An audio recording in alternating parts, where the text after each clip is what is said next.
प्रोनेसिस investor academy के इस brand new video में आप सभी का स्वागत है। आज Indian stock market say about 2% गिरा है। इस वीडियो में हम डिटेल से जानेंगे कि स्टॉक मार्केट्स आज क्यों गिर रहा है और नियर फ्यूचर में हम स्टॉक मार्केट्स में किस तरह का करेक्शन एक्सपेक्ट कर सकते हैं। And finally and most importantly हम ये जानेंगे कि इस तरह के वोलाटाइल स्टॉक मार्केट्स में हम अपना लमसम इन्वेस्टमेंट कैसे करें।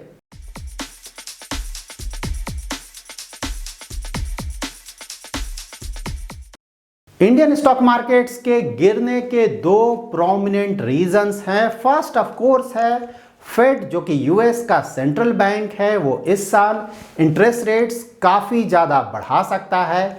और दूसरा रीज़न है रसिया और यूक्रेन के बीच चल रहा कॉन्फ्लिक्ट। इनिशियली जब फेड को लगा था कि इन्फ्लेशन ज़्यादा नहीं बढ़ेगा और कुछ समय के बाद ये खुद ब खुद कम हो जाएगा, तो हमारा एक्सपेक्टेशन ये था कि इस कैलेंडर ईयर में Fed about 75 to 100 basis points तक इंटरेस्ट रेट बढ़ा सकता है। बट नाउ अब इन्फ्लेशन काफ़ी बढ़ चुका है और नहीं लगता है कि वह खुद ब खुद कम होगा। इनफैक्ट अगर उनका जैन का आप CPI फिगर देखें तो वह है 7.5%, जो कि 40 ईयर्स में सबसे ज़्यादा है। तो अब हम ये एक्सपेक्ट कर सकते हैं कि फेड अबाउट 125 से लेकर अबाउट 175 बेसिस पॉइंट्स तक इंटरेस्ट रेट बढ़ा सकता है। End of course 175 basis points तो काफ़ी ज़्यादा हुआ, बट रफली 125 to 100 बेसिस पॉइंट्स तक इंटरेस्ट रेट्स जरूर बढ़ सकते हैं यूएस में इस साल।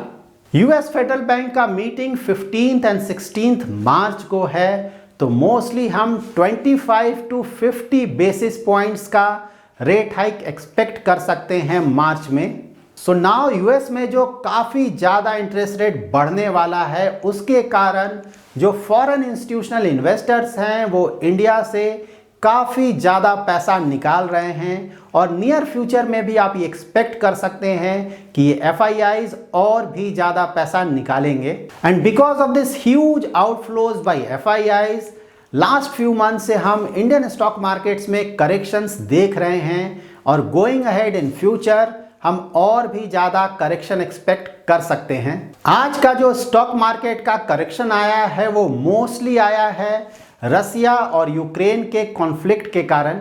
रसिया और यूक्रेन का काफ़ी बड़ा कॉमन बॉर्डर है और यूक्रेन नाटो का मेंबर बनना चाहता है, जबकि रसिया ऐसा नहीं चाहता है, क्योंकि अगर यूक्रेन नाटो का मेंबर बन जाता है तो नाटो का प्रेजेंस यूक्रेन में काफ़ी ज़्यादा बढ़ जाएगा। अगर रसिया यूक्रेन पे अटैक करता है तो यूक्रेन की ओर से यूएस एंड यूरोपियन कंट्रीज़ भी इस लड़ाई का हिस्सा बन जाएंगी। और अगर इस तरह का कोई लड़ाई होता है तो ऑफ कोर्स पूरे वर्ल्ड के लिए ये काफ़ी ज़्यादा डेंजरस होगा। रसिया वर्ल्ड में काफ़ी बड़ा प्रोड्यूसर है नेचुरल गैस एंड ऑयल का, तो अगर ये कॉन्फ्लिक्ट एस्केलेट होता है तो naturally natural gas and oil के प्राइसेस और भी ज़्यादा तेज़ी से ऊपर जाएंगे। करंटली क्रूड ऑयल का फ्यूचर्स अबाउट $95 पे ट्रेड कर रहा है और अगर ये कॉन्फ्लिक्ट और भी एस्केलेट होता है तो नेचुरली ये जो क्रूड ऑयल का प्राइस है वो इवन 150 to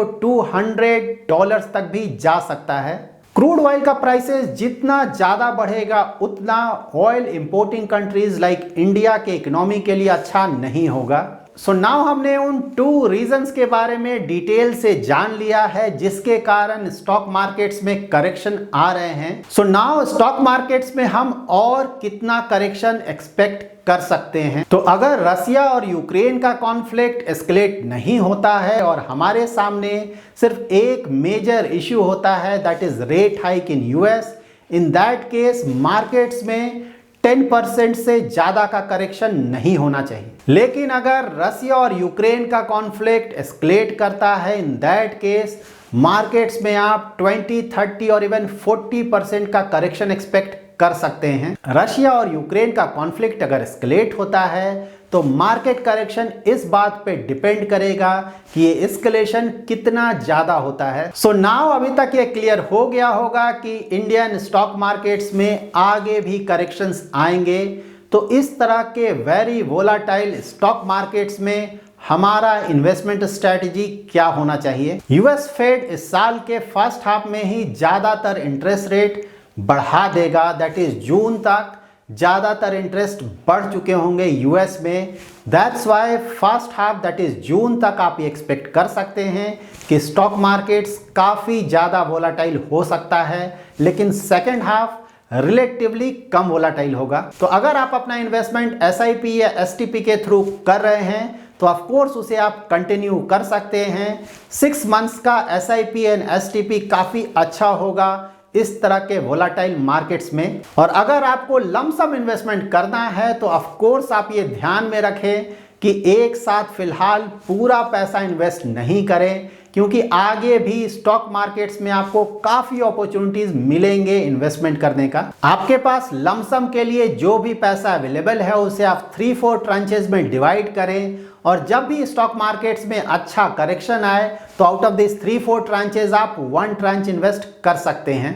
अगर आप स्टॉक्स में अपना इन्वेस्टमेंट करते हैं तो आपके लिए अच्छा ये होगा कि आप खुद के लिए 30-40 वेरी गुड क्वालिटी के स्टॉक्स का एक लिस्ट बनाएं, और जब भी आउट ऑफ दीज स्टॉक्स किसी स्टॉक में कोई बड़ा करेक्शन आए तो उस स्टॉक को आप अपने पोर्टफोलियो में ऐड करें। और अगर आप इक्विटी म्यूचुअल फंड्स में लमसम इन्वेस्टमेंट करना चाहते हैं तो वहां भी आप अपने पैसे को 3-4 ट्रांचेस में डिवाइड करें, और जब भी स्टॉक मार्केट्स में अच्छा करेक्शन आए तो out of this 3-4 tranches 1 tranche को आप इक्विटी म्यूचुअल फंड्स में इन्वेस्ट करें। अगर आपका इन्वेस्टमेंट होराइजन लॉन्ग टर्म का है और आप काफ़ी ज़्यादा रिस्क ले सकते हैं तो आप किसी भी इक्विटी फंड में अपना इन्वेस्टमेंट कर सकते हैं।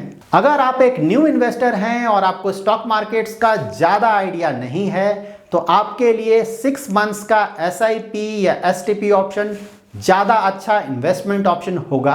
So that's it in this video. अगर आपको ये वीडियो पसंद आया है तो जरूर लाइक एंड शेयर करें, और अगर अभी तक आपने हमारा यूट्यूब चैनल सब्सक्राइब नहीं किया है तो जरूर सब्सक्राइब करें। Thanks lot for watching.